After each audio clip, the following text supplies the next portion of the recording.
Alright folks, what we have here is a Schrade SCHF43, otherwise known as the Jess-X.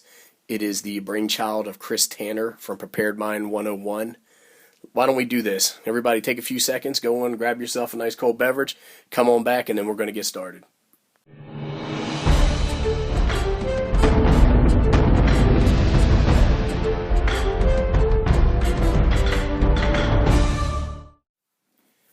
So hopefully everybody made it back. What I want to do now is I want to talk a little bit about how this knife ended up here on my table. And what had happened is that I had made some comments on some of Chris's videos in the past, and I had made a comment on a video that he recently did about this knife in particular. And I said that I was a little concerned about this grip here, the size of it, and the choil, and just really how that relates to the ergonomics of the human hand. And Chris sent me a message, or he said, hey, shoot me a PM, and that's what I did. And he said, I'll send you one of these knives if you want to try it and give it a whirl and check it out. What I'll say is that I've watched his videos for a long time, and I've made comments, I think both positive and negative, over the years. I find his videos pretty entertaining. I'm going to continue to watch them. I understand that some people don't like him or agree with some of the stuff that he says. I know that this knife caused a bunch of drama, especially with some Becker type folks. And I think it is what it is. I don't want this video to turn into a conversation about Chris or him shooting too many videos in his backyard or him doing too many Schrade videos. I really want to have a conversation or talk about this knife in particular, and the utility of this knife and the warranty of this knife. And when I say those things, what I mean is, is this knife fit for the purpose, right? So the utility of the knife, and is it fit for use? Is it constructed well? The materials, the right materials for this intended type of knife. And then you have to relate both of those things to a value proposition. You can buy this knife online, have it shipped to your house for about $55. I don't think it's fair to Schrade or to Chris to compare this knife to compete with maybe a Bark River or an LT Wright or something like that, because those knives are considerably more for a knife of this size. So that being said, let's talk about the design of this knife. What is it designed for? What is it supposed to do? And if you watch Chris's videos, he's never calling this thing a Becker killer, or he's not saying it's the best knife in the world. People will criticize this knife and say, well, I bet it doesn't slice well, or I bet it doesn't carve well. It's designed, its number one intended purpose is to be a large chopper. And when I take a look at this knife, I think the design meets that. It is a large chopper. The second thing is to baton wood. And then its third thing was really to have a carving or slicing option if necessary, but that really was a tertiary concern or design consideration. So let's talk a little bit about this knife and some of the things that people say about it. It gets criticism for the way that this handle bends down. And I really expected this thing to look like a boomerang when I got it. I don't think that the videos and pictures that you see on the internet give it the justice it deserves. When I hold this, I'm holding a knife that seems pretty well balanced, even in this grip that I thought was going to be problematic.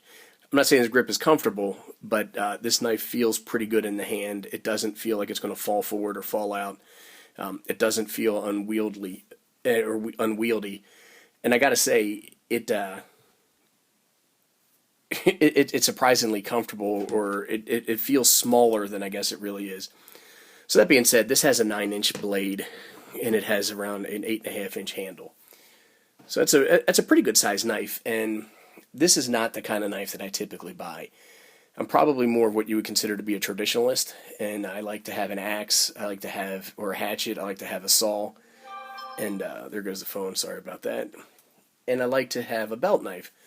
I have a couple of large knives, but I really don't use them a whole lot. It's really not part of, what I would say my style of camping or just being outside making a fire or something like that.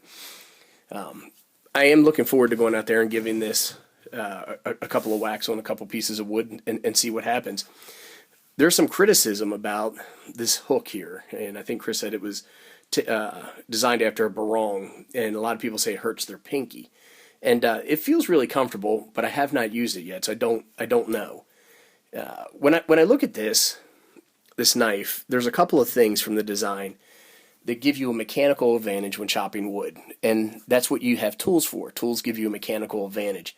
It's the length of the blade. It is the grind of the blade. This looks like a nice chopping grind. And actually, while we're talking about the blade, there are some criticisms about this knife not coming sharp out of the box. Now, people will say, oh, that's just printer paper and blah, blah, blah. But I will tell you, I've handled a lot of knives, and a lot of them don't come out of the box like that. This one is out of the box.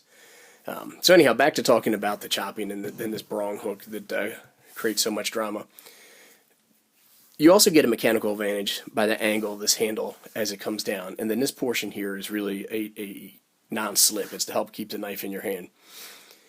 When I see people on their videos and they complain, they say, oh man, that really hurt my finger. What I see is them really whacking this knife into a piece of wood. Kind of like trying to Hercules their way or He-Man their way through that wood. Probably to say that what a great chopper this is. You really should let the tool do the job. I'm not saying that you swing this lightly, but I think that when you swing this hard and you hit that wood so hard, you're going to get vibrations that go the length of this, and that's probably going to resonate right here where your hand is. Because your hand is going to be a stop. It's a softer tissue of a harder material, and that's where the vibration is going to stop. So there's two things that you could probably do. Hold up a little higher on the handle, or maybe just not swing it like you're swinging for the fences trying to hit a home run with every whack. That's what I'm going to do, and I'm not anticipating anything there on the handle. The second thing, when you take a look at this knife, you have a pretty wide blade. I don't know exactly how wide it is. I looked on the internet here for some metrics and measurements. It's less than 1/4 of an inch when I hold it up to the grid on this table. It's slightly less than 1/4 of an inch. So it's probably about, I'd say around 1/5 of an inch. And at this point, I really want to talk about some of the construction of this knife, right? And primarily the steel. I think I mentioned it earlier. This is the first Schrade knife that I've ever had in my possession. I've never really been too big of a fan of the company, and I'm not going to get into all that. But what I'll say is that I've always been concerned about Chinese steel construction. And when you talk about the steel, there's a couple of different things that you need to consider, right? In steel, like you'll see people like, that's a good hard steel, or that's a heat treat steel, or that's steel. There's a couple of different things that you want to talk about. Strength is a component. You want to talk about toughness, which is another component, and we'll talk about the differences there. And then you want to talk about wear resistance, and they're primarily the key factors that make up a quality or not such a quality steel. This is 1070 carbon steel, right? And that really doesn't mean a whole heck of a lot other than it'll rust easily. The actual composition of steel, when you talk about powdered steels and you talk about the grain structure of a steel, those are all things that contribute to the wear resistance of the steel. So you can have a steel that has a low hardness, right, which is a Rockwell measurement, but has amazing edge retention. And the reason is because of the carbides, the grain structure, and the makeup of the actual steel in and of itself. For knives like this, large chopper knives, woods knives, people typically will go with a carbon steel because of its toughness and its ability to be sharpened easily, right? So let's talk about that for a couple seconds. We're going to talk about strength.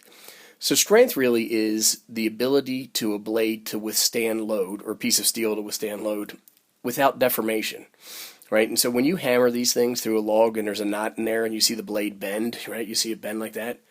When you get that knife out and it goes back to true, goes back to strength, that means that it's strong. That goes back to straight, I should have said. That means it's a strong blade and it held up well under load or duress. The toughness of a steel is really around impact. So strength and toughness are actually at odds with each other. So the harder your knife is, the more likely it is to chip, and I'm talking big chips, or to break or to snap.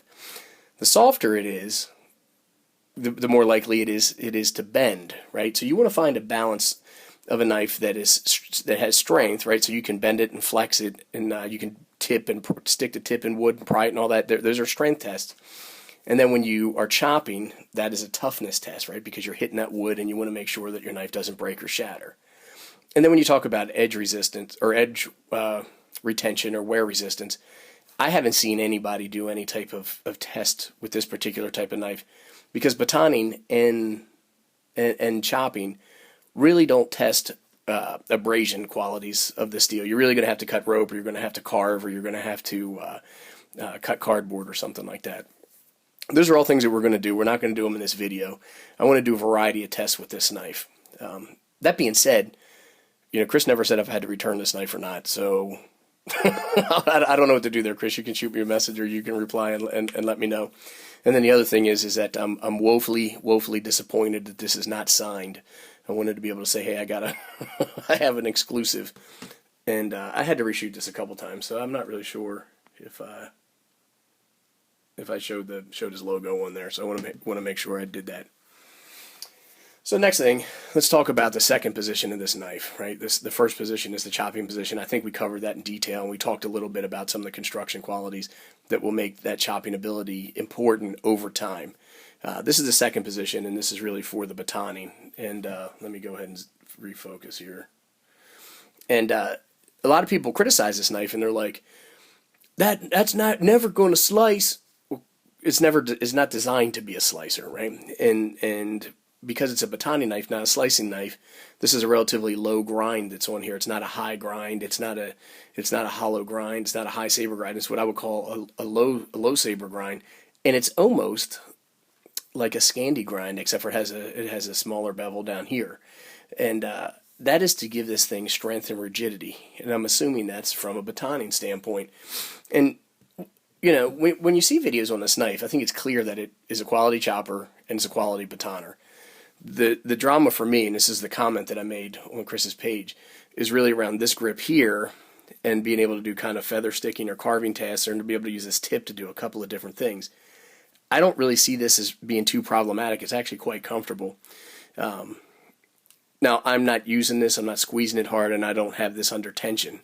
And we'll see what happens there. One of the things I did want to point out is when you take a look at this, there's a space.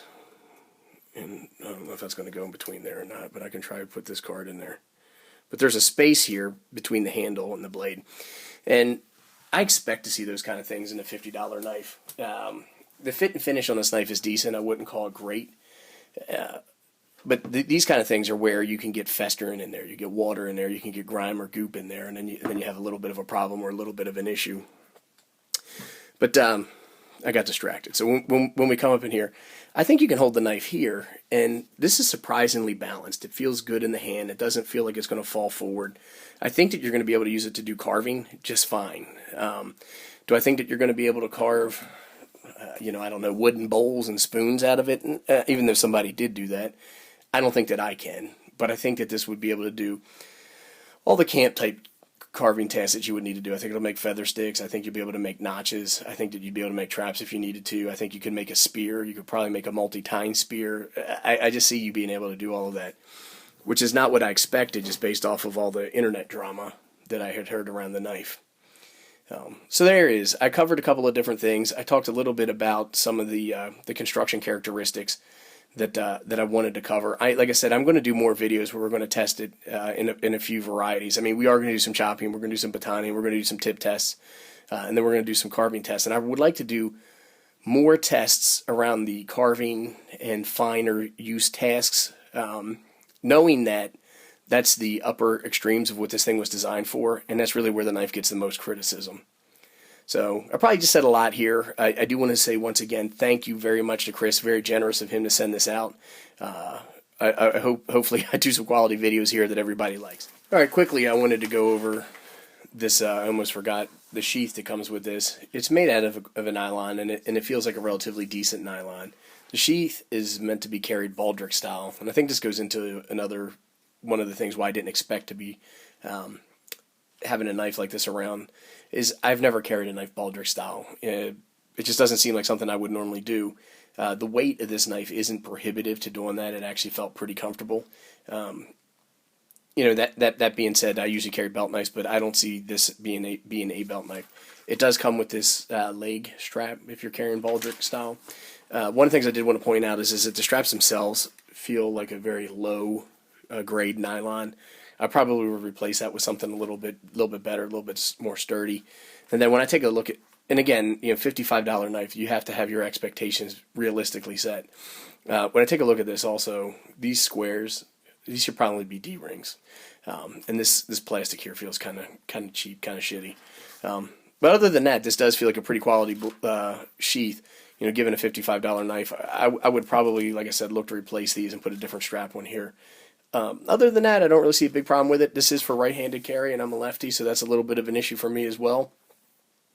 Anyhow, that's really all I had on this intro video I wanted to cover. Questions, post them below, and I'll do my best to answer them. Thanks, everybody, and again, I really appreciate having the opportunity to review this blade.